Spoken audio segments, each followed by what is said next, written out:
ထာဝရဘုရားသည်ကောင်းမြတ်တော်မူ၍ဂိမ္မာတော်ဆင်မြဲတဲ့အတွက်ကြောင့်ထာဝရဘုရားရဲ့နာမတော်ကိုကျွန်တော်ရှေးဥစွာချီးမွမ်းပါတယ်ဒီကနေ့သခင်ဘုရားရှင်ပြန်ထမြောက်ကနေယုံကြည်သူများယေရှုခရစ်တော်ဘုရားနဲ့အတူရှင်ပြန်ထမြောက်ရာနက်နက်ခင်းမှာကျွန်တော်အသင်းတော်မှာရှိတဲ့သိုးတော်စုများနဲ့အတူဤကဲ့သို့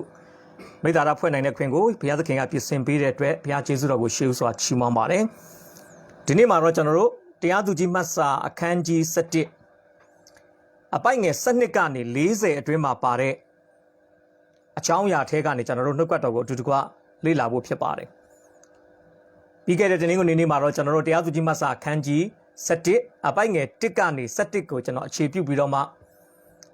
ယေဖသသို့မဟုတ်အစွန့်ခံမှအထွတ်ဆန်ဖြစ်လာသူဆိုတဲ့ခေါင်းစဉ်နဲ့ယေဖသအသက်တာရဲ့ပထမပိုင်းကိုကျွန်တော်တို့အခြေတဝင့်လေ့လာခဲ့ပြီးဖြစ်ပါတယ်ဒီနေ့ကတော့တရားသူကြီးမှစာအခန်းကြီး7ပိုက်ငယ်7ကနေ40ကိုကျွန်တော်အခြေပြုပြီးတော့ယေဖသသို့မဟုတ်သစ္စာဂတိထားသည့်အတိုင်းသစ္စာဝတ်ဖြည့်သူဆိုတဲ့ခေါင်းစဉ်နဲ့နှုတ်ကပတ်တော်ကျွန်တော်အတူတကွလေ့လာဖို့ရန်ကျွန်တော်ပြင်ဆင်ထားပါတယ်ရှေးဥစွာ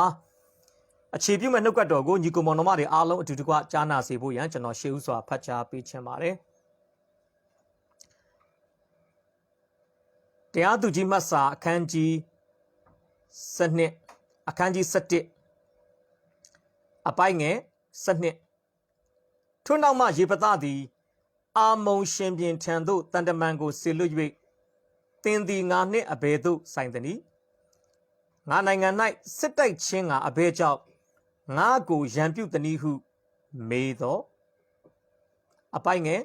14တဖန်ယေဖသသည်တန်တမန်ကိုအာမုန်ရှင်ပြင်ထံသို့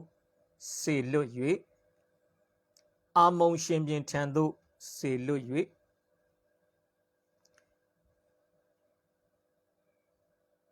ဆက်လက်ပြီးတော့အပိုက်ငယ်16ကနေပြီးတော့အပိုက်ငယ်22အတွင်းကိုကျွန်တော်ဆက်လက်ဖတ်ကြားပေးချင်ပါတယ်တရားသူကြီးမှတ်စာအခန်းကြီး7အပိုက်ငယ်16မှ22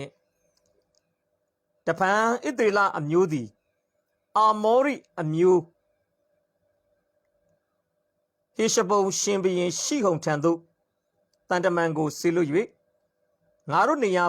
သို့ရောက်အံ့သောငါမင်းကြီးပီကိုရှောက်သွားပါရစေဟုအခွင့်တောင်းတော်လဲရှိဟုန်သည်ဣသရေလအမျိုးကိုမယုံမိမိပီကိုရှောက်သွားစေခြင်းကအခွင့်မပေးသည်သာမကမိမိလူအပေါင်းတို့ကိုစုဝေးစေ၍ယာရက်မြို့၌တက်ချပြီးလျှင်ဣသရေလအမျိုးကိုစစ်တိုက်လေ၏ဣသရေလအမျိုး၏ဘုရားသခင်ထာဝရဘုရားသည်ရှိဟုန်မင်းနှင့်တကွသူ၏လူအပေါင်းတို့ကိုဣသရေလအမျိုးလက်၌အပ်တော်မူ၍သူတို့ကိုလှုပ်ကြံသဖြင့်ထိုပြည်၌နေသောအာမောရိလူတို့၏မြေတလျှောက်လုံးကိုသိမ်းယူကြ၏အာမောရိပြည်နယ်မြေတလျှောက်လုံးကိုအာနုန်မြစ်မှစ၍ယာဗုတ်ချောင်းတိုင်အောင်၎င်းတောမှစ၍ယော်ဒန်မြစ်တိုင်အောင်၎င်းသိမ်းယူကြ၏အပိုက်ငယ်26ဣသရေလမျိုးသည်ဟေရှဘုန်မြို့ရွာတို့၌၎င်းအာယော်မြို့ရွာတို့၌၎င်းအာနုန်မြစ်နားမှရှိသောမြို့ရွာအလုံးစုံ၌၎င်းအနှစ်300ပတ်လုံးနေစဉ်တွင်အဘဲကြောင့်တင်တို့သည်မရပြန်သနည်းအထူးသဖြင့်အနှစ်300ပတ်လုံးနေစဉ်တွင်တင်တို့သည်အဘဲကြောင့်မရပြန်သနည်းတရားသူကြီးမှစာခန်းကြီး7ပဲအပိုက်ငယ်29ကနေ31ကိုကျွန်တော်ဆက်ဖတ်ချင်ပါတယ်ထိုအခါထာဝရဘုရား၏ဝိညာဉ်တော်သည်ယေဖသအပေါ်မှာတက်ရောက်၍သူသည်ဂိလဒ်ပြည်မနာရှေပြည်ကိုရှောက်လက်ဂိလဒ်ပြည်မိဇဘာမြို့ကိုလွန်၍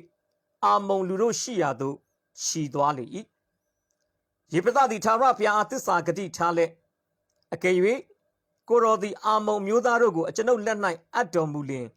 အကျွန်ုပ်သည်အာမုန်မျိုးသားတို့ရှိရာမှငြိမ်ဝှက်စွာပြန်လာသောအခါအကျွန်ုပ်ကိုခရီးဥကြိုပြုအပ်သောငါအကျွန်ုပ်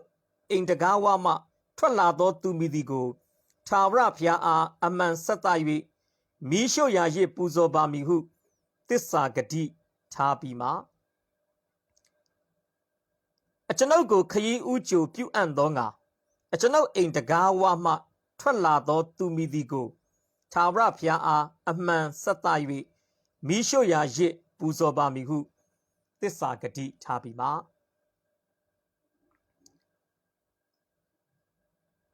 တရားသူကြီးမဆာခန်းကြီး7အပိုက်ငယ်34 35ရေပသသည်မိစပါမြို့မိမိအိမ်သို့ရောက်သောအခါမိစပါမြို့မိမိအိမ်သို့ရောက်သောအခါမိမိသမီးသည်ပတ်တာတီးလက်ကားလက်ခရီးဥကြိုပြုအံ့သောငါထွက်လာ၏သူသည်တယောက်ဒီသောသမီးဖြစ်၍သူမတပါသားသမီးမရှိရေပသသည်သူ့ကိုမြင်လင်မိမိအဝတ်ကိုဆုပ်၍အိုးငါသမီးတင်သည်ငါကိုအလွန်နှိပ်ချပြီးတကားငါကိုနှောက်ယှက်သူတယောက်ဖြစ်ပါသည်တကားထာဝရဘုရားအားငါလျှောက်ထားပြီးနှုတ်ရသောအခွင့်မရှိဟုဆိုသော36သမီးကခမဲတော်သည်ထာဝရဘုရားအားလျှောက်ထားလျင်လျှောက်ထားသည့်အတိုင်းကျမပြုပါမည်အကြောင်းမူကားထာဝရဘုရားသည်ခမဲတော်၏ရန်သူအာမုန်မျိုးသားတို့၌ခမဲတော်၏စိတ်ပြေစေခြင်းကအပြစ်ပေးတော်မူပြီအပိုင်းငယ်39-40နှစ်လစေသောအခါအဘထံသို့ပြန်လာ၍အဘသည်သစ္စာဂတိရှိသည့်အတိုင်းပြုလေ၏ထိုမိန်းမသည်ယောက်ျားနှင့်မဆက်ဆံသောသူဖြစ်၏ထိုနောက်မှဣသရေလအမျိုးသမီးတို့သည်ဂိလတ်အမျိုးသားယေဖသ၏သမီးကြောင့်တစ်နှစ်လင်4 ရက်ပတ်လုံးငိုကြွေးမြည်တမ်းခြင်းကသွားရသောဣသရေလထုံးဓလေ့ဖြစ်လေ၏ဣသရေလထုံးဓလေ့ဖြစ်လေ၏ဖတ်ကြားသွားတဲ့နှုတ်ကပတ်တော်ဟာခေတ်ဆက်ဆက်မှာဘုရားရှင်ကောင်းကြီးပေးလာတဲ့ကောင်းကြီးပေးထားတဲ့သူ့ရဲ့နှုတ်တော်တဲ့တရားစကားများဖြစ်တဲ့အတွက်ကြောင့်ကြားနာတဲ့နှုတ်ကပတ်တော်အဖြစ်ကြားနာတဲ့အသက်တာအသီးသီးပေါ်မှာဘုရားသခင်အသက်တဖန်ပြန်လဲကောင်းကြီးပေးပါစေနှုတ်ကပတ်တော်တဲ့ကျွန်တော်ခဏဆုတောင်းအနံ့ဖို့ဖြစ်ပါတယ်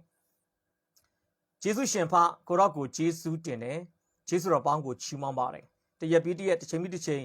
နှုတ်ကပတ်တော်တာသန်သူလုပ်ငန်းထဲမှာသားတို့ကိုကောင်းကြီးပေးပြီးပို့ဆောင်မဆလာတော့ကြောင့်ဂုံယေရှုတော်ပေါင်းကိုချီးမွမ်းပါတယ်လူသားဖြစ်တဲ့အတွက်ကြောင့်မစုံမလင်သိပါတယ်အဖမစုံမလင်လဲကြားပြောက်ဝေငှတတ်ပါတယ်သို့တော်လဲနှုတ်ကပတ်တော်ကောင်းကြီးပေးပြီးကြားနာတဲ့အတ္တတည်တည်တို့အားယေရှုခရစ်၌စုံလင်သောအဖြစ်သို့ရောက်စေဖို့ရန်မဆာမဲ့သူပို့ဆောင်မဲ့သူကဘုရားရှင်သားလင်ဖြစ်တဲ့အတွက်ကြောင့်ဘုရားရှင်ရဲ့နာမတော်ကိုထက်ဆင့်ပြီးချီးမွမ်းပါတယ်ဒီကနေ့မှာနှုတ်ကပတ်တော်အဖြစ်စကားပြောပါအဖသွန်သင်ပါဒီဆောက်ဆန်တဲ့ကောင်းကြီးမင်္ဂလာဖြစ်စေပါလက်တော်ထဲမှာနှုတ်ကပတ်တော်ဝေငှခြင်းအဖြစ်ကိုရော့ကိုတူတူကကိုးကွယ်မဲ့အမှုရာကိုဆက်ကပ်တဲ့အခါမှာရှင်ယေရှုဘုရား၏မြတ်သောနာမ၌ချီးမွမ်းတဲ့အချိန်တိုင်းကိုလက်တော်၌ဆက်ကပ်အနှံ့ပါတယ်အဖထာဝရမြတ်စွာဘုရားရှင်အာမင်ကျွန်တော်ဘုရားသခင်ရဲ့ကျေးဇူးတော်ကိုကျွန်တော်ချီးမွမ်းပါတယ်ဒီနေ့မှာတော့ကျွန်တော်ဆော့ကျွန်တော်စကားပလင်ခံထားတဲ့အတိုင်းပဲကျွန်တော်ဘာကောင်းစင်တဲ့နှုတ်ကပတ်တော်ကျွန်တော်ဝေငှပေးခြင်းလဲဆိုရင်ရေပသသို့မဟုတ်သစ္စာဂတိထားသည့်အတိုင်းသစ္စာဝိဖြေသူဆိုတဲ့ခေါင်းစဉ်နဲ့ကျွန်တော်နှုတ်ကပတ်တော်ကိုကျွန်တော်တိုက်တွန်းဝေငှဖို့ရန်ကျွန်တော်ပြင်ဆင်ထားတာဖြစ်ပါတယ်အခြေပြုကျမ်းစာကတော့တရားသူကြီးမတ်စာခန်းကြီး7အပိုက်ငယ်7ကနေ40အတွင်းကိုကျွန်တော်အခြေပြုထားတာဖြစ်ပါတယ်ဆိုတော့ပြီးခဲ့တဲ့ဘက်မှာကျွန်တော်အားလုံးသိခဲ့ပါတယ်ပြီးခဲ့တဲ့ဘက်မှာကျွန်တော်အချက်ငယ်လေး5ချက်လောက်နဲ့ကျွန်တော်ဆွေးနွေးခဲ့တယ်ရေပသဟာနောက်ခံမကောင်းတဲ့သူเนาะပြေတစာမရဲ့သားတစ်ယောက်ဖြစ်တယ်ရေပသဟာနောက်ကျောသို့အပြစ်ခံရတဲ့သူအတိုင်းအဝိုင်းထဲကနေအမွေမခံရဘဲနဲ့မောင်းထုတ်ခံရတယ်ရေပသဟာနောက်လိုက်ကောင်းနေမရှိတဲ့သူသူ့နားမှာဝိုင်းရနေတဲ့တပည့်တွေသူ့နောက်လိုက်တဲ့တပည့်တွေကလှက်ပေါ်တော်သူနော်ပြောချင်တာအခြေမြင့်မရှိတဲ့သူတွေပဲသူ့ကိုဝိုင်းရံတယ်နောက်ရေပသဟာနောက်ဆုံးထွက်ပေါက်အဖြစ်အသုံးချခံရတဲ့သူနိုင်ငံခြားတိုင်းပြည်နဲ့စစ်ဖြစ်မဲ့အချိန်ကြာမှာပဲရေပသကိုအသက်ကြီးသူတွေကအကိလပ်ပြည်ကအသက်ကြီးသူတွေကအာကိုတကြီးခေါ်ပြီးတော့မှငါတို့ရဲ့စစ်ဗိုလ်ချုပ်ကြီးလုပ်ပါစသည်ဖြစ်ပေါ့နော်တေးရှင်ကိစ္စကြုံမှပဲရေပသကိုသူတို့ကအားကိုးတာဖြစ်တယ်နောက်ဆုံးတစ်ချက်ကတော့နောက်ကျသောအရာတို့ကိုမှတ်သူအတိတ်မှာနာကြီးစရာတွေရှိတယ်နော်သူ့ရဲ့မိဘနဲ့ပတ်သက်ပြီးနာကြီးစရာတွေရှိတယ်သူ့ရဲ့ဖေတူမေကွက်ညီကူတွေနဲ့ပတ်သက်ပြီးနာကြီးစရာတွေရှိတယ်ဒါပေမဲ့ရေပသကဖယားသူ့ကိုခေါ်တဲ့အခါမှာအတိတ်မှာဘာပဲဖြစ်ခဲ့အတိတ်ကိုပမာဏမပြုတ်ဘဲနဲ့သူသည်ဖယားသခင်ရဲ့ခေါ်တော်မူခြင်းကိုအကောင်းဆုံးတုံ့ပြန်ခဲ့တယ်ဆိုတာကျွန်တော်တို့ပြီးခဲ့တဲ့ဘက်ကကျွန်တော်တို့လေ့လာခဲ့ပြီးသားဖြစ်ပါတယ်ရေပသဆိုတဲ့အဓိပ္ပာယ်က to open to release ဖွင့်လှစ်ရန်လွတ်မြောက်စေရန်ဆိုတဲ့အဓိပ္ပာယ်ဖြစ်တယ်တကယ်လည်းမှန်ပါတယ်သူ့နာမည်ရဲ့အဓိပ္ပာယ်အတိုင်းပဲဣသေလလူမျိုးကိုအာမုန်အမျိုးသားတွေရဲ့ဘာခေါ်မလဲအနိုင်ကျင့်မှုအာမုန်မျိုးသားတွေရဲ့ဝိုင်းရံမှု အာမုံအမျိုးသားတွေရဲ့ကိုလိုနီပြုတ်မှုကနေသူကဘာလုပ်ခဲ့လဲဆိုရင်ကယ်တင်ခဲ့တဲ့လွတ်မြောက်စေခဲ့တဲ့ပုံကိုတစ်ယောက်ဖြစ်တယ်ဆိုတော့ရေပသားကပြီးခဲ့တဲ့ဘက်ကလည်းလေ့လာခဲ့ပါပြီသူဟာလက်ပေါ်သောသူတို့ရဲ့ခေါင်းဆောင်ဆိုလို့ချင်သူဒီတိုက်ရည်ခိုက်ရည်ပြေးွားတဲ့ပုံကိုတစ်ယောက်ဖြစ်တယ်ဆိုတာကျွန်တော်တို့တန်တရားဖြစ်เสียအကြောင်းမရှိแต่ရေပသားသည်သူ့မှာလက်ယုံရည်နဲ့ပြေးွားပြီမဲ့စစ်ကိုသူအယမ်းမတိုက်ဘူးဗျအရင်ဆုံးစစ်ပွဲကိုသူမလိုလားတဲ့အတွက်ကြောင့်တန်ရေးတမန်ရေးနီလန်းနဲ့သူစစ်ပွဲကိုဘာလုပ်လဲဆိုရင်အရင်ဆုံးသူဖြည့်ရှင်းတာပဲဖြစ်ပါတယ်နော်သူဘလို့ဖြည့်ရှင်းလဲဆိုလို့ရှိရင်တမန်ကျမ်းစာမှာဆော့ဆော့ကလည်းကျွန်တော်ဖတ်ပြီးသွားပါပြီတရားသူကြီးမတ်စာခန်းကြီး7ပိုက်ငယ်7မှာရေပသားသည်တဲ့အာမုံရှင်ပြင်ထံသို့တန်တမန်ကိုဆေလွတ်၍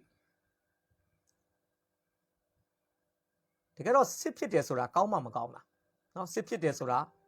နိုင်တဲ့ဘက်လည်းမကောင်းဘူးရှုံးတဲ့ဘက်လည်းမကောင်းဘူးနော်ဒီစစ်ပွဲရဲ့ဘယ်လိုခေါ်မလဲဂျားခံနေရာမှာရှိတဲ့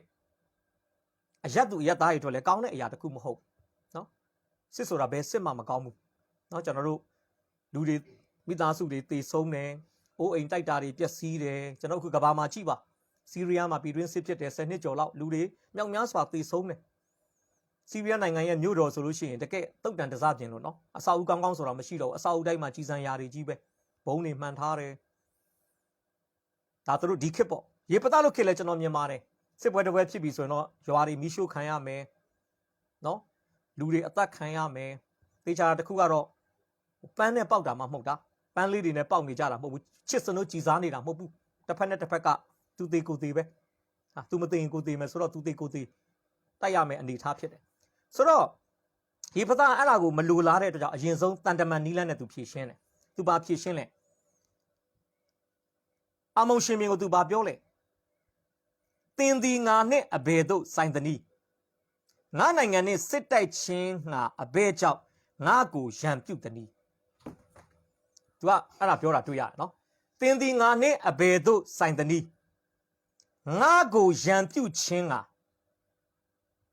ဘာလို့ဟလာရောက်လာရတယ်ဆိုပြီးတော့မှအာမုံရှင်မင်းကိုသူကတန်တမန်ဆေလွတ်ပြီးစကားပြောတာဖြစ်ပါတယ်ဒါပေမဲ့ဝမ်းနည်းစရာကောင်းတာကကျွန်တော်ဖတ်ပြမယ်အာမုံရှင်ဘင်ကဘာပြောလဲဆိုရင်အာမုံရှင်ဘင်ကဣသေလမျိုးသည်အေဂုတ်တုပြည်မှလာသောအခါငါမြေကိုအာနုံမြစ်မှစ၍ယာဘုတ်ချောင်းယော်ဒန်မြစ်တိုင်အောင်လူ၍ယူသောကြောင့်ငါပြု၏ထိုမြေကိုယခုအသင့်တင့်ပြန်ပေးပါဟုရေပသား၏တန်တမန်အားပြန်ပြော၏ရေပသားကတော့ငါတို့ဘာလို့စစ်လာတိုက်တာလဲငါတို့နဲ့မင်းနဲ့ကြားမှာဘာပြဿနာရှိလို့လဲဆိုပြီးတော့တန်တမန်အရာဖြေရှင်းတဲ့အခါမှာဟိုကပြန်ပြောတယ်အာမုံရှင်ဘင်ကဘာပြောလဲမင်းတို့ဣသေလလူမျိုးတွေအကုတ်တုတိုင်းပြည်ကထွက်လာတဲ့အချိန်ကတည်းကနော်မင်းတို့ဣသေလလူမျိုးတွေအကုတ်တုတိုင်းပြည်ကထွက်လာတဲ့အချိန်ကတည်းကမင်းတို့ဘာဖြစ်လဲဆိုလို့ရှိရင်အာနုံမြစ်ကနေပြီးတော့မှရာပုတ်ချောင်းတိုင်အောင်မင်းတို့လူယူထားတဲ့ငါတို့ရဲ့နေမြေကိုငါတို့ပြန်လိုချင်တဲ့အတွက်ကြောင့်ငါတို့လာတယ်ဆိုပြီးတော့မှအာမုံရှင်ဘင်ကရေပသားလွတ်လိုက်တဲ့တန်တမန်တွေကိုပြန်ပြောတာဖြစ်ပါတယ်အဲကြောင့်ရေပသားကအပိုက်ငယ်14မှာတဖန်ရေပသားသည်တန်တမန်ကိုအာမုံရှင်ဘင်ထံသို့ဆေလွတ်၍ရေပသားကတန်တမန်ကိုအာမုံရှင်ဘင်ထံကိုဆေလွတ်ပြီးတော့မှနောက်ထပ်စကားပြောတာပဲဖြစ်ပါတယ်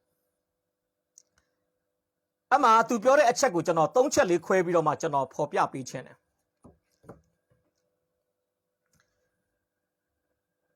နံပါတ်1ခေါင်းစဉ်ကိုကျွန်တော်ဘယ်လိုပေးထားလဲဆိုရင်အာမုံရှင်ပြင်အားတန်တမန်ဖြစ်စကားပြောခြင်းအပိုက်ငယ်7ကနေအပိုက်ငယ်28အတွင်းမှာဖြစ်ပါတယ်ကျွန်တော်တဖန်ပြန်ပြီးတော့မှဖော်ပြပေးခြင်းပါတယ်အာမုံရှင်ပြင်အားတန်တမန်ဖြစ်စကားပြောခြင်း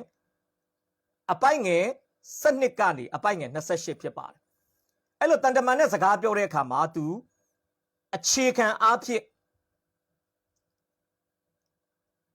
အချက်3ချက်ပေါ်မှာအခြေခံပြီးတော့မှခိုင်လုံတဲ့ညှင်းဆိုမှုကိုရေပသားပြုတာပဲဖြစ်ပါတယ်အဲ့ညှင်းဆိုမှု3ခုကတော့နံပါတ်1ရဲ့ကကြီးမှာကြိုးချောင်းဆင်ခြင်မှုအရာသူညှင်းဆိုတာရှိတယ် နံပါတ်ခခွေးမှာတမိုင်းချောင်းအထောက်ထားနဲ့သူညင်းဆိုတာရှိတယ်နံပါတ်ဂငယ်မှာလက်ရှိပဂတိအခြေအနေအရရေပသားကတန်ခင်းတမန်ခင်းနဲ့သူဘာလုပ်ခဲ့လဲဆိုရင်ညင်းဆိုခဲ့တာဖြစ်ပါတယ်ကပထမဆုံးတစ်ခုကျိုးချောင်းစီရော်မှုအရာရေပသားကဘာညင်းချက်ထုတ်လဲရေပသားဘာပြောလဲစောစောကျွန်တော်ပြောတယ်လေအာမုံရှင်ဘင်ကသူ့ကိုဆွဆွဲတာအာမုံရှင်ဘင်ကဘာဆွဆွဲလဲဆိုလို့ရှိရင်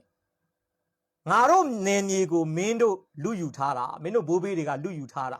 ဒါကြောင့်ငါတို့ကအာမုံလူမျိုးတွေကငါတို့အလူခံထားရတဲ့နေမြေကိုငါတို့ကမင်းတို့လက်ထဲကနေပြန်လိုချင်တယ်ဆိုပြီးတော့မှအာမုံရှင်ဘင်ကပြောတာဖြစ်ပါတယ်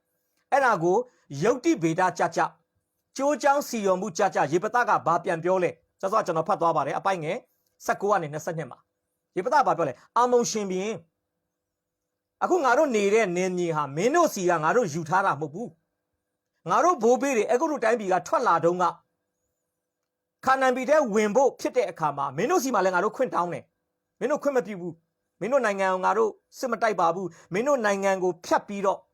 နော်ယော်ဒန်မြစ်အနောက်ကိုကူးပြီးတော့မှငါတို့ဂရိတော်မြေထဲမှာငါတို့နေရာချမယ်ငါတို့ကိုလူသွားဖို့လမ်းကလေးပဲပေးပါမင်းတို့မပေးခဲ့ဘူး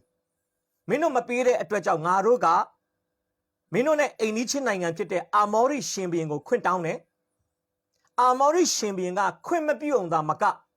ငါတို့ကိုစစ်လာတိုက်တယ်ဆက်သွားကျွန်တော်ကြားစာဖတ်သွားတွေ့လိမ့်မယ်နော်အာမောရိရှင်ဘုရင်ရှိဟုတ်အစ္စရေးလူမျိုးတွေကမင်းတို့နိုင်ငံထဲကနေ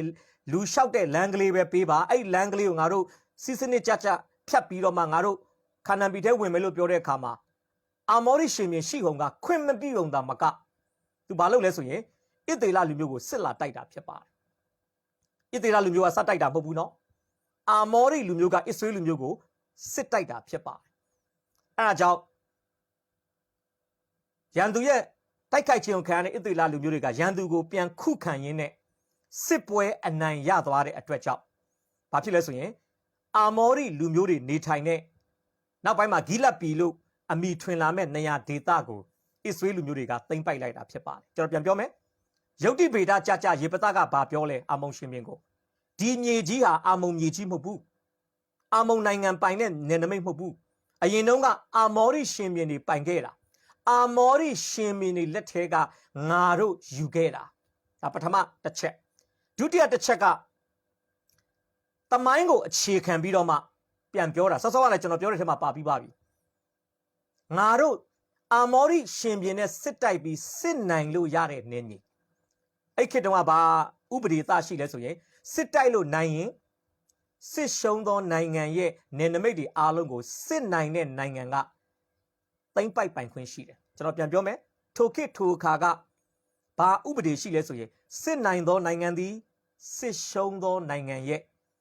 နယ်မြေဥစ္စာတွေအားလုံးကိုကိုယ်ပိုင်ပစ္စည်းအနေနဲ့သိမ်းပိုင်ခွင့်ရှိတယ်အခုငါတို့စစ်နိုင်သောကြောင့်ငါတို့သိမ်းထားတာဒါဒုတိယတစ်ချက်တမိုင်းအထောက်ထားနဲ့တတိယတစ်ချက်ကတော့လက်ရှိအခြေအနေသူဘာပြောလဲငါတို့ဒီနေရာမှာငါတို့နေလာတာ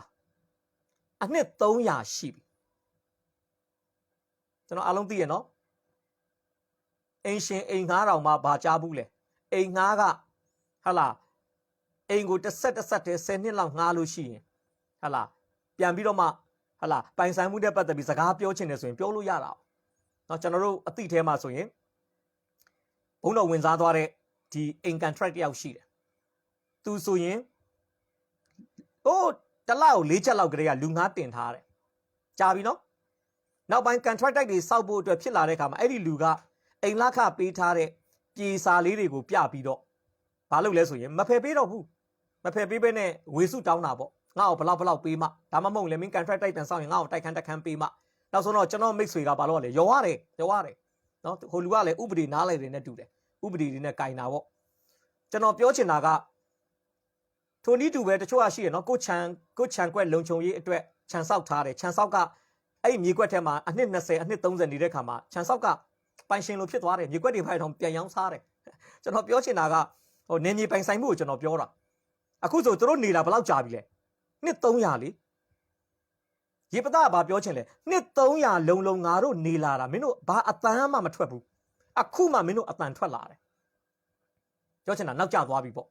နော်မင်းတို့ စောကလေးက complaint တက်ရင်ဟိုသိမ့်ပိုက်ထားတဲ့တစ်နှစ်တာနှစ်နှစ်တာကာလကလေးက complaint တက်တာစဉ်းစားပေးလို့ရတယ်အခုတော့နှစ်300နှစ်300လုံးလုံးငါတို့ဣသေလလူမျိုးတွေမျိုးဆက်30လောက်ဒီမြေကြီးမှာနေပြီးမှမင်းတို့ကအခုမှမင်းတို့ပိုင်ပါတယ်ဆိုတော့မင်းတို့ကယုတ်တိဗေဒအရာလဲမင်းတို့ပိုင်တာမဟုတ်ဘူးအာမောရိပိုင်တာနောက်တမိုင်းအရာဆိုလဲငါတို့စစ်နိုင်လို့တင်ထားတဲ့မြေကြီးနောက်လက်ရှိအခြေအနေလဲငါတို့နေလာတာနှစ်ပေါင်း300မင်းတို့ပေးစရာအကြောင်းမရှိဘူးဆိုပြီးတော့မှရေပသားကအချက်နဲ့အလက်နဲ့ရက်နဲ့လက်နဲ့တိတိကျကျပြန်ပြီးတော့မှတန်တမန်နဲ့ဘာလို့လဲဆိုရင်အာမုံရှင်မြင်ကိုစကားဆင့်ဆိုတာဖြစ်ပါတယ်ဒီကနေ့ကျွန်တော်ဝิญဉ်ပိုင်းဆိုင်ရာသင်ခန်းစာတစ်ခုကျွန်တော်ပေးချင်ပါတယ်အဲ့ဒါဘာလဲဆိုရင်လူတစ်ယောက်နဲ့တစ်ယောက်ကျွန်တော်တို့စကားပြောရတော့မယ်ဆိုတဲ့အခါမှာစကားပြောတတ်တော်သူဖြစ်ပါစေစကားပြောတတ်တော်သူစကားဆိုတာပြောတိုင်းလည်းမကောင်းဘူးဗျနော်စကားပြောပါများစကားထဲကဇာတိပြနော်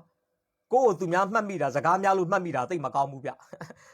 ကိုယ့်ကိုသူများမှတ်မိတာဟာလားကော်ပူများလို့ဟာလားစကားအရမ်းများလို့အဲ့ဆိုတော့သိအဆင်မပြေဘူးနော်ကိုယ့်ကိုသူများမှတ်မိတာက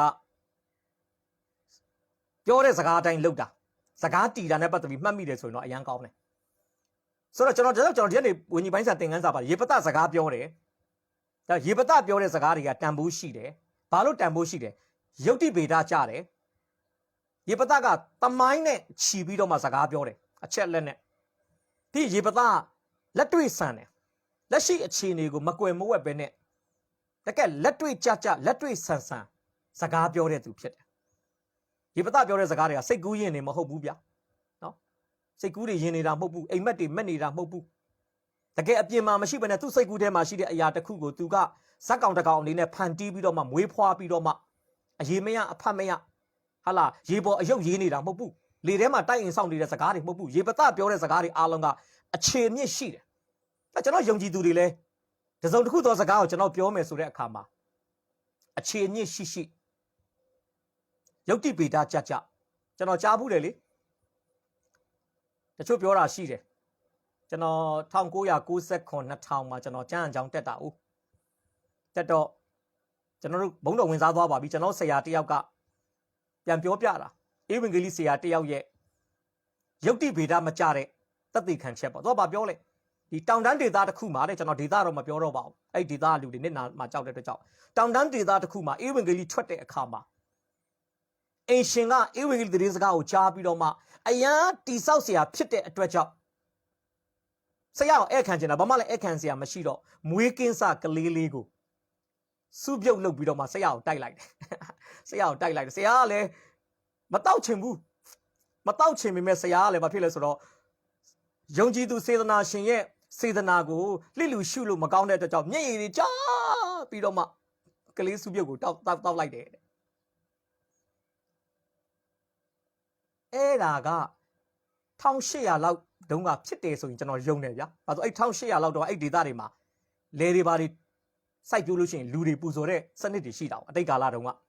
နော်။ဒါပေမဲ့ဒီဘက်ခေတ်ကြီးမှာတော့ကျွန်တော်မြင်ပါတယ်လုံးဝသူပြောတဲ့အချိန်ကခတ်တာ2000တောင်ကတ်နေပြီဗျာ။လုံးဝယုတ်တိမရှိတော့ဘူးကျွန်တော်ပြောချင်တာ။လုံးဝမဖြစ်နိုင်။နော် तू ကဒီဘက်2000ခုနှစ်နာကတ်တဲ့အချိန်ကြီးမှာဒါကြီးဖြစ်တယ်ဆိုတော့လက်ခံလို့မရဘူးဗျာ။ဒါလုံးဝယုတ်တိမရှိတာ။ဒါလည်းအဲ့ဒီသက်သေခံချက်ကိုအာမင်ထူးတဲ့လူတွေလည်းရှိတာပဲဗျဟာလေလုယာ praise the Lord အော်တဲ့လူတွေလည်းရှိတာပဲကျွန်တော်ခရိယန်တွေထဲမှာလည်းကျွန်တော်ထင်တယ်အယံပိန်းတဲ့ခရိယန်တွေရှိတယ်နော်အယံပိန်းတဲ့ခရိယန်နောက်တစ်ယောက်အဲ့တယောက်ကလည်းကျွန်တော်နဲ့တော်တော်လေးနီးစပ်တယ်ဗျသူက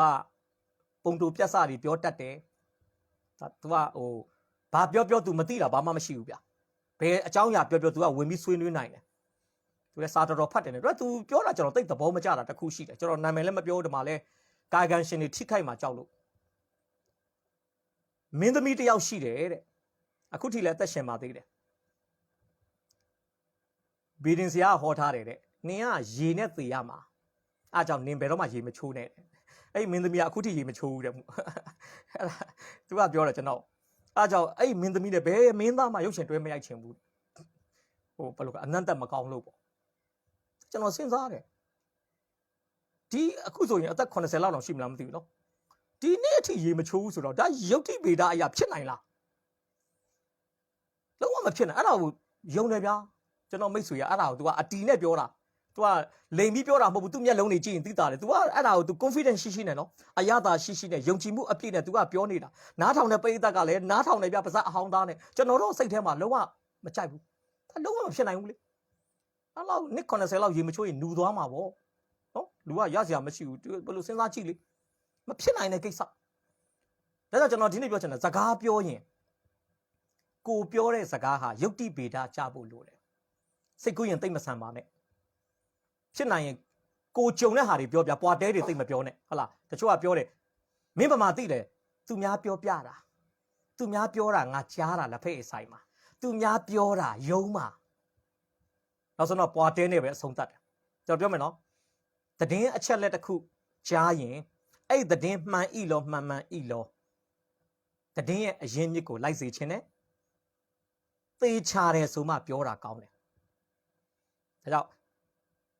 ကြားတဲ့အရာမှန်အရင်စမ်းစစ်ပါမှန်တယ်ဆိုရင်တော့မှပြောတဲ့မှကျွန်တော်တို့ပြောဖို့ဖြစ်တယ်ရေပတကတော့တန်ခင်းတမန်ခင်းစကားပြောတဲ့အခါမှာရေပတပြောသောစကားများသည်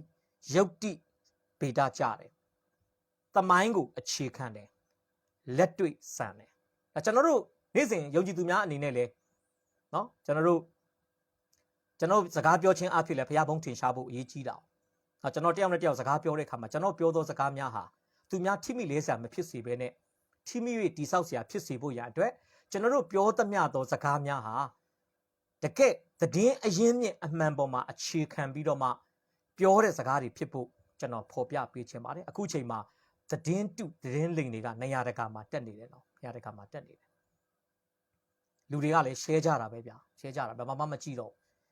ဟုတ်လားဟုတ်ဤလားမဟုတ်ဤလားမသိနော်ဟိုအရင်တော့လည်းကျွန်တော်တွေ့ဘူးလိမ့်မယ်နော်ကြားတကောင်ကားလန်းကူးတာအဲ့ကြားကနေပြည်တော်လမ်းမှာလည်းအမြန်လမ်းမှာလည်းကားလန်းကူးတယ်အမေရိကန်မှာလည်းကားလန်းကူးတယ်အိန္ဒိယမှာလည်းကားလန်းကူးတယ်ဘရာဇီးမှာလည်းကားလန်းတကဘာလုံးမှာအဲ့ကြားကကားလန်းကူးနေတယ်ဗျာအဲ့မျိုးပေါ့အဲ့ဓာတ်ပုံကတပုံနဲ့လူတွေကရှောက်ရှောက်ရေးတာနောက်ပါလဲ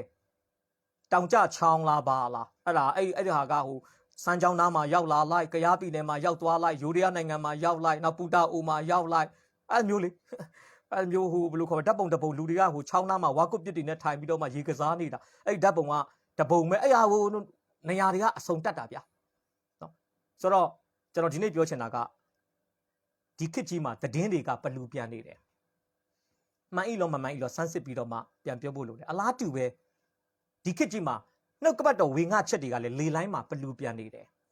တမာကျမ်းစာနဲ့ညီဤလားမညီဤလားကျွန်တော်သေးချာချာဗေရိမြို့သားကဲ့သို့စမ်းစစ်စင်ကျင်နားထောင်ပြီးမှအာမင်ထူဖို့စမ်းစစ်စင်ကျင်နားထောင်ပြီးမှသူတစ်ပါးကိုပြန်လဲဝေငှဖို့လိုအပ်တယ်ဆိုတာကျွန်တော်ဒီနေ့ဖော်ပြပေးချင်ပါတယ်ပထမတစ်ချက်ကိုကျွန်တော်အဆုံးသတ်မယ်ဆိုရင်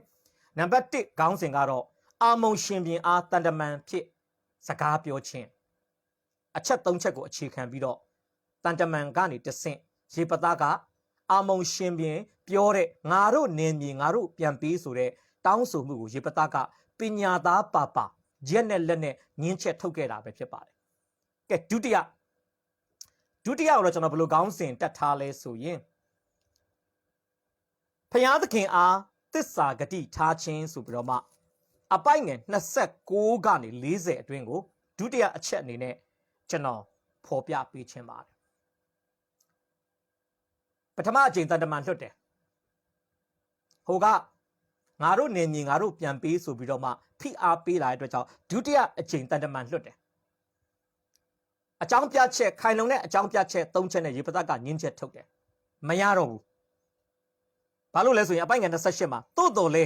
ရေပသမှားလိုက်သောစကားကိုအာမုံရှင်ပြင်သည်နားမထောင်ပဲနေ၏တန်ရေးတမန်ရေးနီလန်းနဲ့အနုအယွနီလန်းကိုသုံးပြီးပြဿနာကိုကင်တွယ်ဖို့ကြိုးစားတော်ညာလဲတစ်ဖက်ကနားမထောင်တဲ့အခါမှာမဖြစ်မနေလှုပ်ဆောင်ရတော့မဲ့စစ်ရေးနဲ့ဖြည့်ရှင်းမဲ့ကိစ္စအနေနဲ့သူတို့ရဲ့ပြဿနာကဒီဂရီတစ်ဆင့်မြင့်လာတာဖြစ်ပါတယ်အရင်တော့ကတော့တန်ရေးတန်ခင်းတမန်ခင်းနဲ့စကားနဲ့ပဲပြီးသွားမှာဗျအခုတော့မဟုတ်တော့ဘူးစစ်တိုက်ရတော့ပဲရေပသားကဘာလုပ်လဲ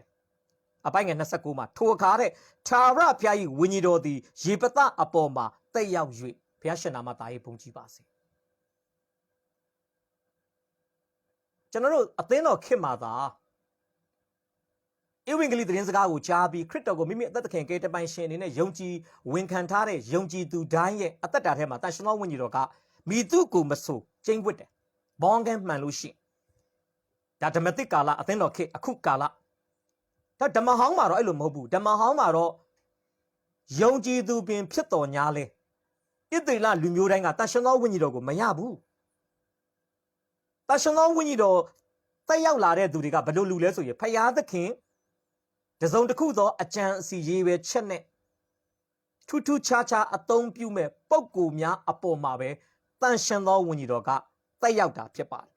ဒါတော့မှတန်ရှင်သောဝိညာဉ်တော်သူတို့အထဲမှာမကျိန်းဝတ်ဘူးနော်သူတို့အပေါ်မှာပဲတက်ရောက်တာသူတို့အထဲမှာမကျိန်းဝတ်ဘူး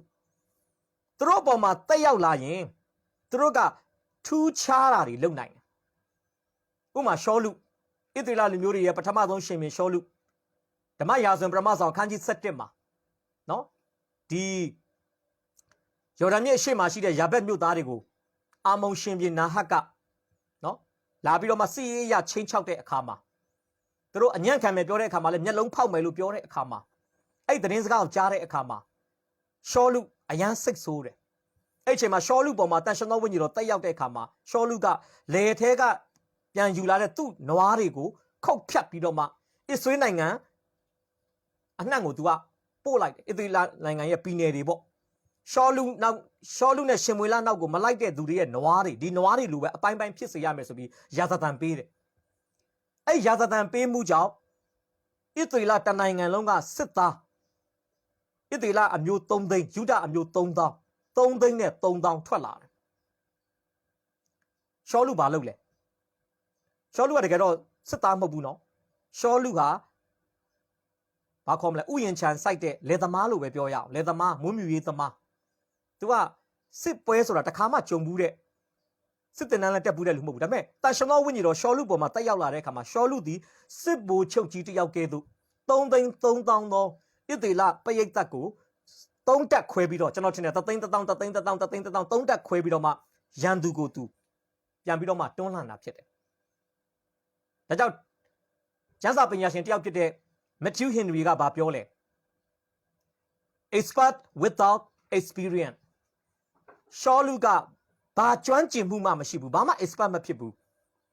ဘာအတွေ့အကြုံမှ sorry ရှောလုကဘာအတွေ့အကြုံမှမရှိဘူးဒါပေမဲ့ရှောလုက expert ဖြစ်တယ်စစ်တိုက်တဲ့နေရာမှာဘာလို့လဲတန်ရှင်သောဝိညာဉ်တော်သူ့ပေါ်မှာတက်ရောက်တဲ့အတွက်ကြောင့်ဖြစ်တယ်ဘုရားရှင်နာမတာရေးဘုန်းကြီးပါစေဒီကနေ့ဝိညာဉ်ပိုင်းဆိုင်သင်ခန်းစာကျွန်တော်ဗာပေးခြင်းလဲယေပသသည်လက်ပေါ်သောသူတို့ရဲ့ခေါင်းဆောင်ဖြစ်တော်လဲဒီလိုမျိုးနိုင်ငံတနိုင်ငံနဲ့တိုက်တဲ့စစ်ပွဲကိုသူတခါမှမဦးဆောင်ဘူးပါမှန်ပါတယ်သူဓာတ်တွေခုတ်တတ်မယ်လှန်တွေထိုးတတ်မယ်မြားတွေပစ်တတ်မယ်ဒါပေမဲ့သူသည်အယက်သားများကြားထဲမှာပဲသူကဂိုင်းစတာတယောက်တစ်ဖွဲသူကသွာလာလှုပ်ရှားဘူးတာအေယာမစစ်တပ်ကြီးနဲ့တခါမှစစ်တိုက်ဘူးတဲ့စစ်သားတယောက်မဟုတ်ဘူးဒါပေမဲ့ရေပသပေါ်မှာတန်ရှင်သောဝိညာဉ်တော်တက်ရောက်လာတဲ့အခါမှာရေပသကဘာလုပ်လဲအာမုန်လူမျိုးတွေအစ္စရေးနိုင်ငံကိုလာတိုက်မဲ့အချိန်တော်သူမဆောက်တော့ဘဲနဲ့ဣသေလလူမျိုးတွေကိုဖျားသခင်ရဲ့မဆာမှုနဲ့ဥဆောင်ပြီးရန်သူရဲ့နယ်နိမိတ်ထဲအထိရန်သူရဲ့မြို့ရွာတွေကိုသူကလက်ဦးမှုယူပြီးတော့မှတွားရောက်တိုက်ခိုက်တာကျွန်တော်တို့တမန်ကျမ်းစာမှာကျွန်တော်တို့တွေ့ရမှာဖြစ်ပါတယ်ကျွန်တော်ပြောချင်တာပါလေတန်ရှင်သောဝိညာဉ်တော်ရေပသပေါ်တိုက်ရောက်တာတစ်ခုထဲနဲ့ကိုရေပသဟာအာမုန်လူမျိုးတွေနဲ့တိုက်မဲ့တိုက်ပွဲမှာအောင်နိုင်ရမယ်ဆိုတဲ့တရားမှာတရားအာမခံချက်ရထားပြီးသားဖြစ်ပါတယ်ဘုရားရှင်နာမတာရဲ့ဘုန်းကြီးပါစေကျွန်တော်ပြန်ပြောပြစီရေပသပေါ်မှာတန်ရှင်သောဝိညာဉ်တော်တက်ရောက်ခြင်းသည်စစ်ပွဲကိုအနိုင်ရမယ်ဆိုတဲ့အာမခံချက်ကိုရေပသရရှိလိုက်ခြင်းပဲဖြစ်ပါတယ်ဒါနဲ့လုံလောက်ပြီဗျာဒါနဲ့ကိုလုံလောက်နေပြီဒါရေပသကကျွန်တော်အတိတ်ကာလတုန်းကတရားဟောဘူးပါတယ်နော်ဒီတရားသူကြီးမှတ်စာကိုပဲကျွန်တော်အခြေခံပြီးတော့မှတရားသူကြီးမှတ်စာခန်းကြီးဘယ်လိုပြောမလဲဒီ7စနစ်ကိုကျွန်တော်အခြေခံပြီးတော့ဘာခေါင်းစဉ်နဲ့ကျွန်တော်ဟောဘူးလဲဆိုရင်အသီးကပြောသောအပင်ရဲ့သဘောအဲ့မှာကျွန်တော်ခေါင်းစဉ်လေး3ခုနဲ့ကျွန်တော်ပြောခဲ့ဘူးတယ်အေဖရင်လူမျိုးတွေကိုကျွန်တော်ဘယ်လိုနာမည်မှဲ့လဲဝေဖန်ရေးသမားအလုတ်ခိုဝေဖန်တဲ့သူတွေကအလုတ်လုပ်တဲ့အခါမှာအများအားခိုကတ်တယ်ရေပသကိုကြတော့ကျွန်တော်ဘယ်လိုခေါင်းစဉ်တက်လဲဆိုရင်တန်တရားကြောက်အလုတ်ပူဖျားပေါ်မှာတန်တရားရှိတဲ့အခါမှာမလုတ်တင်တာတွေလုတ်တယ် overactive တ သစ္စာဂတိတွေပြုတယ်သစ္စာဂတိပြုတာကောင်းပေမဲ့ရေပသားရဲ့သစ္စာဂတိဟာကျွန်တော်မြင်တယ်မလိုအပ်တဲ့သစ္စာဂတိဖျားပေါ်မှာစိတ်မချလို့သူ့ဘက်ကပေးလိုက်မိတဲ့သစ္စာဂတိတန်တရားကြောင့်အသက်တာကနေထွက်ပေါ်လာတဲ့သစ္စာဂတိတစ်ခုဖြစ်တယ်နောက်ကျွန်တော်အဲ့ဒီခေါင်းစဉ်အောက်မှာနောက်ဆုံးပါကျွန်တော်ပြောခဲ့လေသစ္စာစောက်သည့်ဖျားအလိုဝေဖန်ရေးသမားအလုတ်ခိုတန်တရားကြောင့်အလုတ်ပိုသစ္စာစောက်သည့်ဖျားအလိုဆိုပြီးတော့မှကျွန်တော်တရားသူကြီးမဆာခန်းကြီး7ခန်းကြီး7ကိုအတိတ်ကာလတုန်းကဝေငှခဲ့ဘူးတဲ့ဒီနေရာမှာလဲရေပတကဖျားပေါ်မှာတန်တရားဖြစ်ဟန်ရှိတယ်အားကြောင့်သူဘာလုပ်လိုက်လဲသူရဲ့သစ္စာဂတိကျွန်တော်ဖတ်ပြမယ်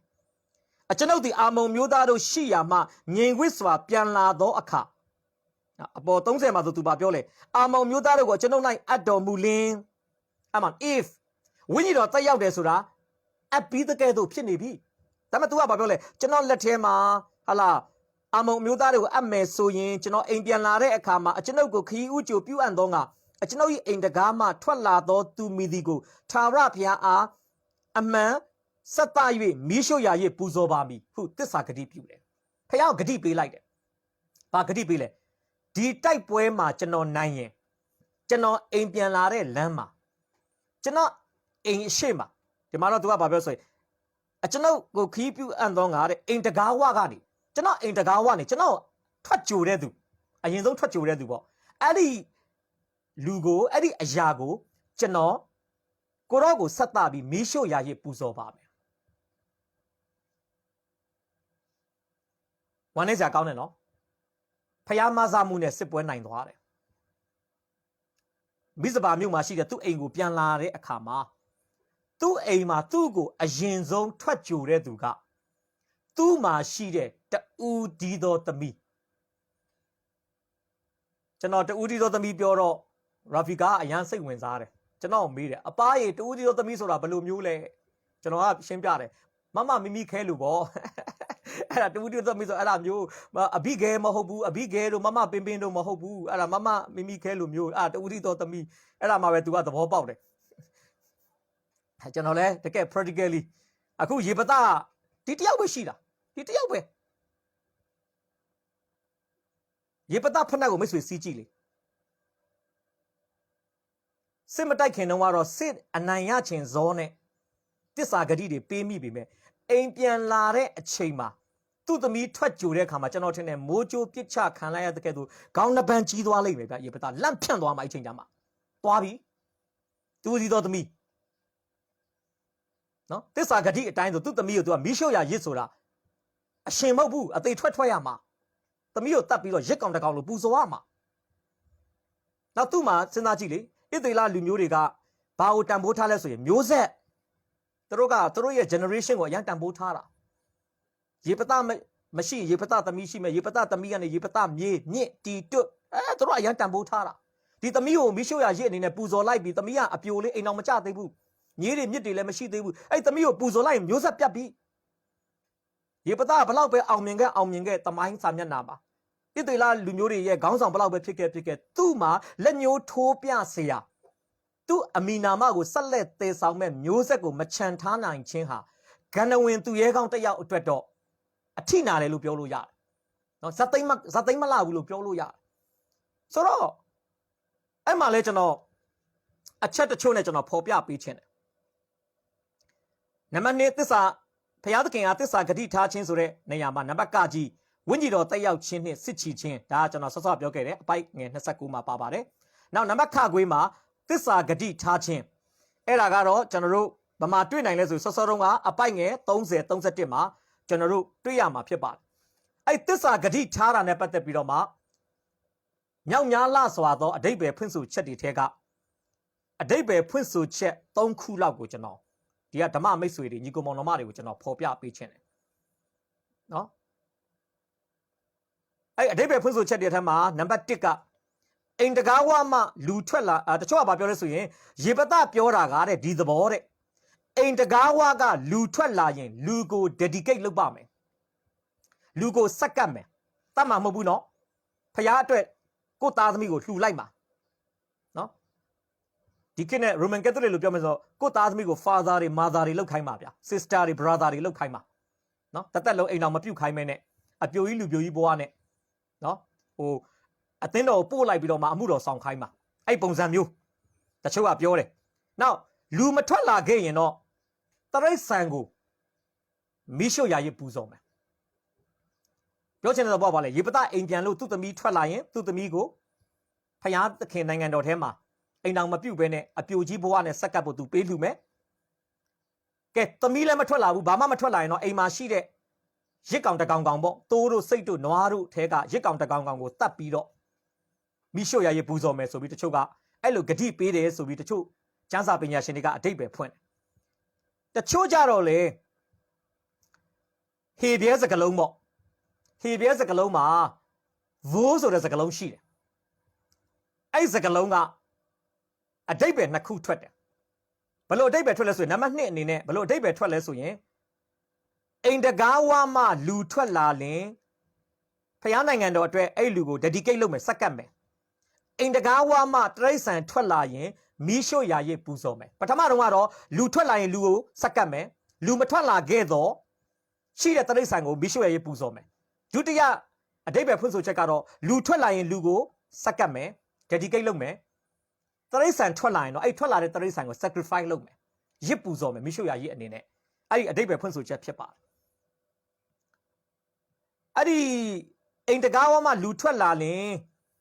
စက္ကပ်ပါမယ်ဆိုတဲ့အရာနဲ့ပတ်သက်ပြီးကျွန်တော်နည်းနည်းလေးကျမ်းစာအထောက်ထားနဲ့ကျွန်တော်ဖော်ပြပေးခြင်းနဲ့သူတို့ပြောတဲ့ပြောပြချက်တချို့ပေါ့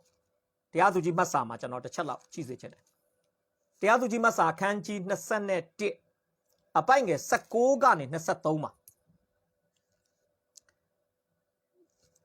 ဖတ်ပြမယ်နော်ဗေဒလမြို့မြောက်ဘက်တဲ့ဗေဒလမြို့မှရှေခင်မြို့သို့သွားတော်လမ်းအရှိဘက်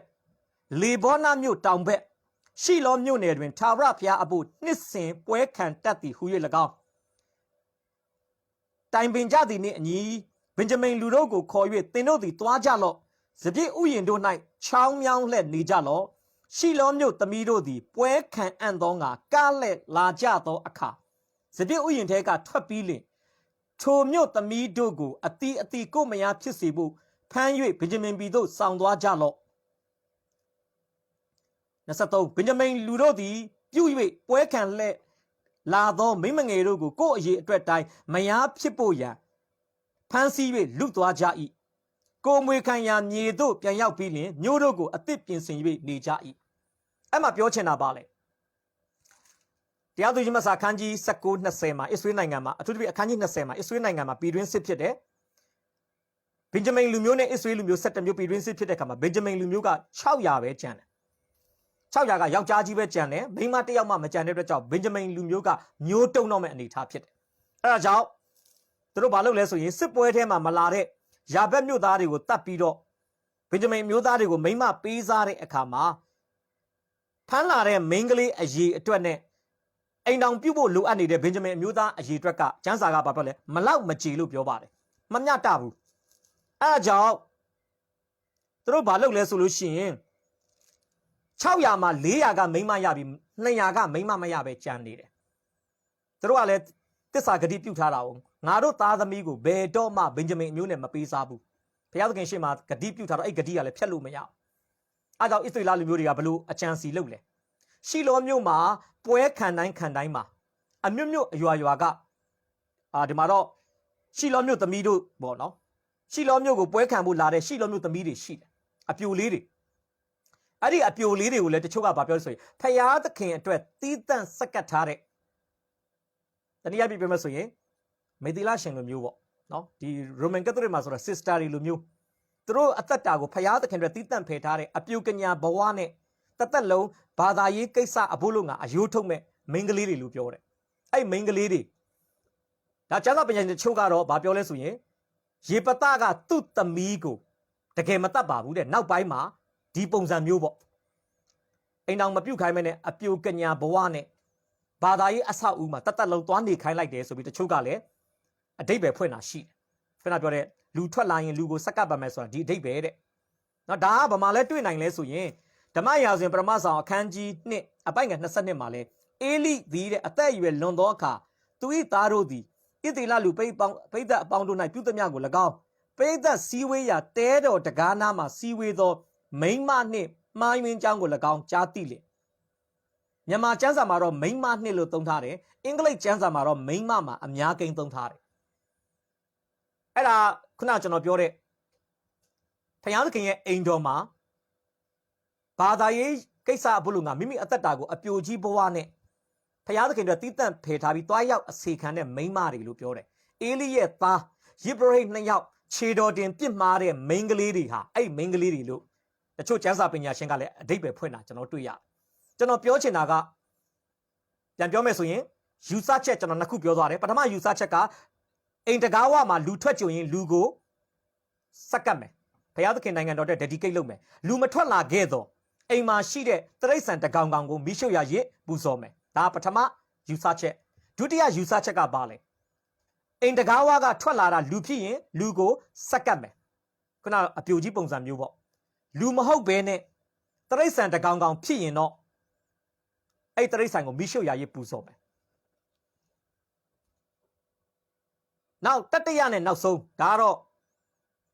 ကျွန်တော်ကိုယ်တိုင်လည်းလက်ခံတယ်နောက်ကျွန်တော်ပါဝင်နေတဲ့ဒီကျွန်တော်ရဲ့အဖွဲ့အစည်းပေါ့နော်မိခင်အသင်းတော်ကိုယ်တိုင်ကလည်းဒီဟာကိုလက်ခံတာဖြစ်ပါတယ်အဲ့ဒါကတော့ဘာလဲဆိုရင်အိမ်တကားဝမှထွက်လာသောသူ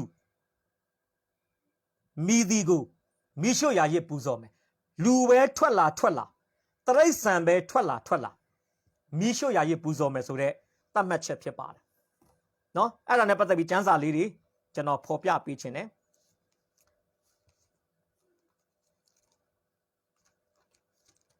တရားဟောရာကျမ်းအခန်းကြီး23တရားဟောရာကျမ်းအခန်းကြီး23အပိုင်ငယ်21ကနေ23မှာကျွန်တော်ဖတ်ပြမယ်သင်၏ဘုရားသခင်ထာဝရဘုရားအားသစ္စာဂတိထားလင်ထားသည့်အတိုင်းမပြုတ်ဘဲမနေရသင်၏ဘုရားသခင်ထာဝရဘုရားသည်ဧကံအမှန်တောင်းတော်မူမည်သင်သည်မပြုတ်ဘဲနေလင်အပြစ်ရောက်လိမ့်မည်သစ္စာဂတိမထားဘဲနေလင်အပြစ်မရောက်သင်သည်သင်ဘုရားသခင်ထာဝရဘုရားအားကိုယ်အလိုလျောက်သစ္စာဂတိထား၍ကိုယ်နှုတ်နှင့်မွဲ့ဆိုသောစကားကိုတည်စေ၍ဂတိရှိသည့်အတိုင်းပြုရမည်ပြင်းထန်တယ်နော်ဘုရားကဘာပြောထားလဲဘုရားကိုဘာဂတိမှမပေးထားရင်ကိုယ့်အပေါ်မှာဘာအပြစ်မှရောက်เสียအကြောင်းမရှိဘူးဘုရားကိုဂတိပေးထားရင်တော့တဲ့အဲ့ဒီသစ္စာဂတိကိုတည်စေရမယ်မတည်ရင်ဘုရားကအဲ့သစ္စာဂတိကိုတောင်းမယ်ကျွန်တော်တို့ကမပြုတ်ရင်ကျွန်တော်ပေါ်မှာအပြစ်ရောက်မယ်လို့ဒါဓမ္မဟောင်းဗြိဉ္စီတရားဟောင်းပညတ်တိကျမ်းအရာမောရှေကဖော်ပြထားတာဖြစ်ပါတယ်တကယ်တော့ဘုရားသခင်ကလူကိုရစ်ပူဇော်တာဘုရားကမကြိုက်ပါဘူးကျွန်တော်ကျမ်းစာလေးအထောက်ထားလေးတွေနဲ့ပေးမယ်တရားဟောအကျမ်းခန်းကြီး18အပိုင်ငယ်30မှာသင်တို့သည်တဲ့မိမိသားသမီးကိုမီးဖြစ်ပူဇော်တော်သူဖြစ်လက်တန်သောအမှုကိုကိုယ်ညံနှင့်ဟောပြောသောသူကာလဗေဒင်ကိုကြည်သောသူမကောင်းသောအတတ်ကိုပြုစုသောသူမဖြစ်ရဘူးလို့ပြောတယ်အဲ့မှာတစ်ချက်ကပါလဲသင်တို့သည်မိမိသားသမီးကိုမီးပြစ်ရစ်ပူဇော်သောသူမဖြစ်ရဘူးကျွန်တော်ပြန်ပြောမယ်ဖယားသခင်သည်ရစ်ကောင်များဖြစ်တဲ့တိရစ္ဆာန်များကိုမိရှုရာရစ်ပူဇော်တာကိုဖယားကလက်ခံတယ်နွားသိုးစိတ်ခိုဂျိုးဓမ္မအောင်ကာလမှာရစ်ကောင်၅မျိုးဒါဖယားသခင်သည်ကျွန်တော်နဲ့မိတ်ဆွေလူဖယားပုံတန်နဲ့ညီဖန်ဆင်းထားတဲ့လူသားများကိုမိရှုရာရစ်ပူဇော်တာဖယားလုံးဝမကြိုက်ပါဒါပေမဲ့ရေပတဟာကျမ်းစာရဲ့အထောက်ထားရကြည့်မယ်ဆိုရင်သူ့ရဲ့အချစ်ဆုံးတူးဒီသောသမီးလေးကိုဘာလုပ်ခဲ့လဲဆိုရင်ရစ်ကောင်တကောင်အနေနဲ့သူမီးရှို့ရာရဲ့ပူဇော်ခဲ့တယ်ဆိုတာကျွန်တော်ဖော်ပြပေးချင်တာဖြစ်ပါတယ်သူသမီးကတော့ခွင့်တောင်းတယ်နော်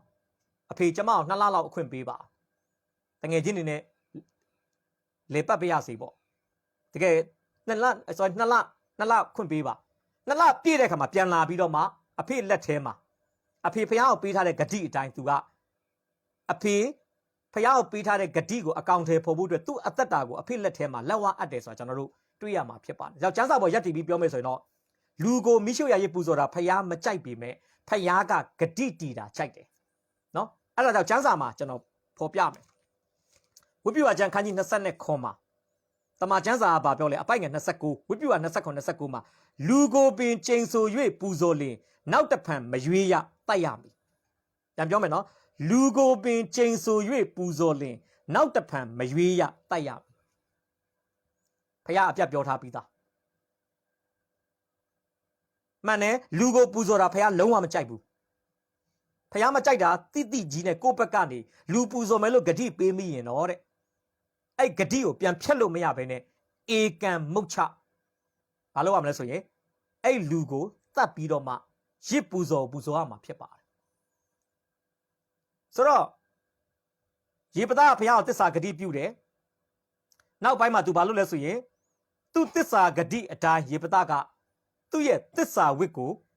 ဖြေခဲ့ရတာဖြစ်ပါတယ်ဆက်စကျွန်တော်ပထမပိုင်းမှာပြောခဲ့တယ်စကားပြောတတ်တော်သူရေပသားကဲ့သို့စကားပြောတတ်တော်သူဖြစ်ပါစေခုဒုတိယပိုင်းမှာတော့ကျွန်တော်ဗာဆက်ပြောချင်တယ်ရေပသားကဲ့သို့စကားတည်တော်သူဖြစ်ပါစေအဲ့ဒီခေတ်တုန်းကဒီခေတ်လိုမျိုးနော်စာနဲ့မှတ်တမ်းတင်တာတွေကြည်ပြန့်မရှိသေးတဲ့အတွက်ကြောင့်စကားတစ်လုံးချင်းစီဟာအလေးချိန်ရှိတယ်အချင်းချင်းပြောတဲ့စကားပဲဖြစ်ဖြစ်ဖျားရှိမှပြောတဲ့စကားပဲဖြစ်ဖြစ်စာချုပ်တစ်ခုကဲ့သို့ပင်လင်အာနာတက်ရောက်နိုင်တဲ့စွမ်းပကားရှိတာဖြစ်တယ်မြန်မာစကားလို့ပြောမယ်ဆိုခဲစီမြဲစီပေါ့နော်စကားအရန်အာချောင်လို့မရဘူးအဲ့ဒီခေတ်မှာစကားကိုပြစ်စလက်ကပြောလို့မရဘူးအဲ့ခေတ်ကစကားပြောပြီးရင်ကိုယ်စကားကိုတာဝန်ယူရတယ်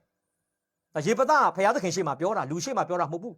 အိမ်ကကျွန်တော်ကိုအိမ်ဝမှာဟာလာအရင်ဆုံးထွက်ကြိုတဲ့သူကျွန်တော်ဖျားသခင်ကိုဟာလာမိရှို့ရရေးပူဇော်ပါမယ်သူသမီးဖြစ်နေတယ်လားကြိုးလားအားကြောင့်ရေပသားဘာလုပ်ရလဲသူသမီးကိုဝမ်းနေစွာနဲ့ပဲဘာလို့လဲဆိုရင်မိရှို့ရရေးပူဇော်ခဲ့ရတာဖြစ်တယ်ဒါကြောင့်15ခုမြောက်သောစာလံရောက်လာတဲ့အခါမှာစာလံဆရာဒါဝိဒ်ပြောထားတဲ့စကားတချို့ကျမ်းစာပညာရှင်တွေကတော့စာလံဆရာဒါဝိဒ်စာလံတခြင်းကိုဆက်ဆိုတဲ့အခါမှာအဲ့ဒီအချက်ကလေးကတရားသူကြီးမဆာခန်းကြီး7မှာပါတဲ့ရေပသားရဲ့အသက်တာနဲ့တစ်ဆက်တည်းဖြစ်နေတယ်တချို့ကရေပသားကိုများရေညွှန်းပြီးပြောနေတာများဖြစ်မလားဆိုပြီးတော့မှတချို့ကလည်းယူဆတာရှိတယ်15ခုမြောက်သောစာလံအပိုက်ငယ်4လောက်ပဲကျွန်တော်ဖတ်မယ်စိုးရုပ်သောသူကိုအယုတ်ဟူ၍ထင်မှတ်လက်ထာဝရဘုရားအားကြောက်ရွံ့သောသူကိုယိုသေးထသောကိုအကျိုးပြည့်ရတော်လဲကိုကျိန်ဆိုသောဂတိကိုမဖြတ်အမှတွေ့လိမ့်မယ်နော်ကိုအကျိုးပြည့်ရတော်လဲကိုကျိန်ဆိုသောဂတိကိုမဖြတ်အကျိုးပြတ်တာပေါ့တူတီသောသမီးကိုတတ်ရမှာမျိုးဆက်လည်းမရှိတော့စဉ်းစားကြည့်ရေပသားမှာလက်ညှိုးထိုးပြเสียမြေးတွေမြစ်တွေတယောက်မှမရှိဘူးသွားပြီဒါပေမဲ့သူဘာလုပ်လဲဖယားကိုဂတိတည်တယ်မိရှုရာရေးပူဇော်မယ်လို့ဖယားကိုဂတိပေးထားတဲ့အတွက်ကြောင့်ကိုတော်ရေမိရှုရာရေးပူဇော်မယ်အကြောင်းအရာလေးကိုဒီဂရီတစ်ဆင့်လျှော့ပြီးကျွန်တော်သမီးကိုအပြိုကြီးဘဝနဲ့ပဲဟာလာရှိလောတဲတော်မှာအစီခံပရစီမလုတ်ဈေးမစစ်ဘူးဖယားကိုသမီးကလည်းဗာပြောလေအဖေဖယားကိုပေးထားတဲ့ဂတိကိုအဖေမဖြတ်ပါနဲ့သမီးလိုက်ရောပါမယ်အဖေလုတ်တဲ့သူစကားမတီမှာသမီးကလည်းအရန်ကြောက်တယ်ဒါကြောင့်ဘာလုပ်လဲသားဖနှစ်ဦးလုံးဖယားကိုပေးထားတဲ့ဂတိအတိုင်းအချိန်တန်တဲ့အခါမှာအဖေလုတ်တဲ့သူကသမီးကိုတတ်ပြီးတော့မိရှုရာရစ်အနေနဲ့ပူဇော်တယ်ဆိုတာကိုကျွန်တော်တမန်ကျမ်းစာထဲမှာကျွန်တော်တို့တွေ့ရမှာဖြစ်ပါတယ်အဲ့ဒီမှာကျွန်တော်နှစ်ခုပြောချင်တာရှိတယ်ရေပသလုတ်တဲ့လုတ်ရက်ကမှားပါတယ်သူ့လုတ်ရက်ကဘာလဲသမီးကိုတတ်တာသူမှားတယ်နော်ရေပသဘာလုတ်တယ်လဲဆိုတာမှားတယ်ဒါပေမဲ့ရေပသမမှားတာကဘာကြောင့်လုတ်တယ်လဲဆိုတာမမှားဘူးသူ့ရဲ့သဘောထား attitude ကမှန်တယ်ဗါလဲဖယားကိုဂတိပေးထားလို့ငါလုတ်တယ်ရေပသရဲ့လုတ်ရက်မှားပြီမဲ့လုတ်ရတဲ့သဘောထားကတော့မှန်နေတယ်သားသမီးအရင်ကိုရစ်ကောင်တကောင်အနေနဲ့တတ်တာတော့မှားပြီမဲ့ဒီအမားကိုသူဘာကြောင့်လုတ်ရတယ်လဲဆိုရင်ဖယားသခင်ရှေ့မှာပြောထားတဲ့သူ့ရဲ့စကားသူ့စကားရဲ့အလေးချိန်ဝိတ်မကျသွားဖို့အတွက်ကိုယ့်စကားကိုတီးတဲ့အနေနဲ့သူလုတ်တာဖြစ်တဲ့အတွက်ကြောင့်ရေပသရဲ့ဟလာသဘောထားတနည်းအားဖြင့်ဘာကြောင့်လုတ်တယ်လဲဆိုတဲ့အရာကတော့အမှတ်ပြရတာဖြစ်ပါတယ်။ဘာလုတ်တယ်လဲဆိုတာကတော့0ဘာကြောင့်လုတ်တယ်လဲဆိုတာကတော့အမှတ်ပြရတာဖြစ်ပါတယ်။ဒါကျွန်တော်လည်းဒီနေ့မိမိရဲ့အသက်တာမှာသင်ခန်းစာယူဖို့ဖြစ်ပါတယ်။ဒေသနာကျမ်းထဲမှာလည်းပြောပါတယ်ကျွန်တော်ဖတ်ပြချင်တယ်ဒေသနာအခန်းကြီး9အပိုင်ငယ်9 ကျွန်တော်ယုံကြည်သူတွေအမြဲတမ်းကြားနေကြ ကျမ်းပိုက်တစ်ခုဖြစ်ပါတယ်ဒေသနာ9သစ္စာဂတိပြု၍ဝိတ်ကိုမဖြေဘဲနေသည်ထက်သစ္စာဂတိအလင်းမပြုဘဲနေသောတာ၍ကောင်း၏တဲ့ဖယားကိုသစ္စာဂတိပေးပြီးသစ္စာဂတိမတီတာထက်ဆိုင်ရင်အစကတည်းကသစ္စာဂတိမပေးတော့တာ၍ကောင်း၏တချို့ကသစ္စာဂတိပေးတတ်တယ်လေစေတန်းအောင်လုပ်ပေးပါစေတန်းအောင်လို့ရှိရင်ကျမ်းစာကြောင်းတက်ပါမယ်အောင်လဲအောင်ကျမ်းစာကြောင်းလည်းမတက်ဘူးအဲ့လိုလူတွေရှိတယ်အဲ့လိုအနိုင်နဲ့ပိုင်းတာပေါ့နော်ယောဂဖြစ်တယ်သိတော့မယ်ဒီယောဂကနေတက်တာလို့ရှိရင်အမှုတော်ဆောင်ပါမယ်ယောဂလည်းပျောက်လဲပျောက်သွားပါသူမဟုတ်တဲ့အတိုင်းပဲအားကြောင့်ဘုရားသခင်ရှေ့မှာကျွန်တော်တို့လွန်ကျူးကျူးသစ္စာဂတိတွေမပေးဘူးလို့တယ်ဆိုတာကျွန်တော်ဒီနေ့ဖော်ပြပေးခြင်းပါတယ်ကျွန်တော်ဒီအသင်းတော်ခေတ်ကျေးဇူးတော်အရှံပဲခံစားနေတဲ့အခါသမယမှာတော့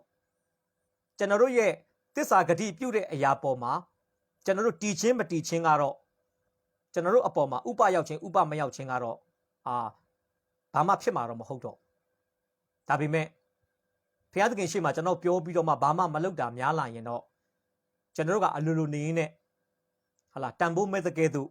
ဖြစ်လာမှာဖြစ်ပါတယ်ဒါကြောင့်ကျွန်တော်ဒီနေ့ဖော်ပြချင်တာမလုံနိုင်တာကိုဂတိမပေးနဲ့ဂတိပေးပြီးရင်လည်းကျွန်တော်လုံနိုင်အောင်ကျွန်တော်တို့စူးစမ်းတာအကောင်းဆုံးပဲဖြစ်ပါတယ်ဒါကြောင့်ဒီနေ့ဝေငှတဲ့သင်ခန်းစာနေကျွန်တော်အဓိကပေးချင်တဲ့သတင်းစကားတော့နှစ်ချက်ပါပဲစကားပြောတတ်တော်သူဖြစ်ပါစေပြီးရင်စကားတည်တော်သူဖြစ်ပါစေရေပသကစကားလည်းပြောတတ်တယ်နော်အထောက်ထားနဲ့ရက်နဲ့လက်နဲ့ယုတ်တိဗေဒကြကြနောက်ပြော့ကွက်ဟာကွက်မရှိအောင်တစ်ဖက်လူကဟာလာသူပြောတဲ့စကားတွေကိုခြေဖြစ်လို့မရအောင်သူကတောက်စစ်စကားကိုတစားဆင်ပြီးသူပြောနိုင်တယ်ပြီးရင်ဖယားသခင်ရှေ့မှာသူပြောတဲ့စကားအတိုင်းကို့အကျိုးပြတ်ရတော့လဲသူ့ရဲ့ကျိန်ဆိုခြင်းကိုမဖြတ်ဘဲနဲ့တူဤသောသမီးအချစ်ဆုံးသောသမီးလေးကိုရစ်ကောင်တကောင်အနေနဲ့သူပူဇော်ခဲ့တယ်ဆိုတာကျွန်တော်တို့တွေ့ရမှာဖြစ်ပါတယ်ဒီနေ့ကျွန်တော်တို့ခေတ်ကာလဖြစ်ပါတယ်ကျွန်တော်တို့ကဖယားသခင်ပေါ်မှာသစ္စာဂတိတွေပေးထားတာဘလောက်တောင်များနေပြီလဲအဲ့သစ္စာဂတိတွေကိုဘလောက်အတိုင်းတာထိကျွန်တော်တို့ဘက်ကဖြည့်စည်းနေပြီလေဒီနေ့စဉ်းစားဖို့ဖြစ်ပါတယ်သစ္စာဂတိထားပြီးသစ္စာဝိမဖြည့်နိုင်တာထက်သစ္စာဂတိမပေးတော့တာ၍ကောင်းတယ်လို့ကျမ်းစာကပြောပါတယ်ဒါကြောင့်မတည်နိုင်တဲ့ဂတိတွေကိုမပေးဘဲနဲ့မိမိပေးပြီးသားဂတိတွေကိုပဲကျွန်တော်တည်နိုင်အောင်ကျွန်တော်တို့စူးစမ်းကြရအောင်ဒါကြောင့်ကျွန်တော်အသက်တာမှာရေပသလိုပဲစကားပြောတတ်တဲ့သူပြောတဲ့စကားကိုတာဝန်ယူတဲ့သူတွေအဖြစ်သွားလာခြင်းလဲခြင်းအဖြစ်တကယ်ပဲအလေးချိန်ရှိတဲ့အသက်တာနဲ့အသက်ရှင်နိုင်တဲ့သူတွေဖြစ်ဖို့ကျွန်တော်နှုတ်ကပတ်တော်အဖြစ်တိုက်တွန်းအားပေးခြင်းပါတယ်ဝိငှတဲ့နှုတ်ကပတ်တော်အဖြစ်အသက်တာတည်တည်ပေါ်မှာဘုရားသခင်အသက်တပံပြန်လဲကောင်းချီးပေးပါစေကျွန်တော်နှုတ်ကပတ်တော်အတွက်ခဏဆုတောင်းအနံ့ဖို့ဖြစ်ပါတယ်ယေရှုရှင်ဖကိုရော့ကိုယေရှုတင်တယ်ယေရှုတော်ပေါင်းကိုချီးမွမ်းပါတယ်ဒီကနေ့ကိုရော့ကိုချစ်တော်သူများနဲ့နာမတော်၌ဆုယုံပြီးတော့မှနှုတ်ကပတ်တော်အတူတူကလေ့လာခွင့်ရပါတယ်ယေပသားရဲ့အသက်တာကိုအခြေခံပြီးတော့မှသားတို့ဒီစကားပြောတတ်တော်သူများသားတို့ဒီပြောသောစကားကိုတည်တော်သူများဖြစ်စေဖို့ရန်ကိုတော့စကားပြောသောကြောင့်ယေရှုတင်တယ်အချိန်တိုင်းကိုလက်တော်မှာပြန်လဲဆက်ကပ်တဲ့အခါမှာဘုရားသခင်ပြုတဲ့ယေရှုကြီးမားကြောင်းဝန်ခံလဲရှင်ရှုဘုရားရဲ့မြတ်တော်နာမ၌ချီးမွမ်းတဲ့အချိန်တိုင်းကိုလက်တော်၌ဆက်ကပ်အနှံ့ပါတယ်အဖထာဝရမြတ်စွာဘုရားရှင်အာမင်ရောက်တိုင်းပေါ်ဘုရားရှင်ကောင်းချီးပေးပါစေ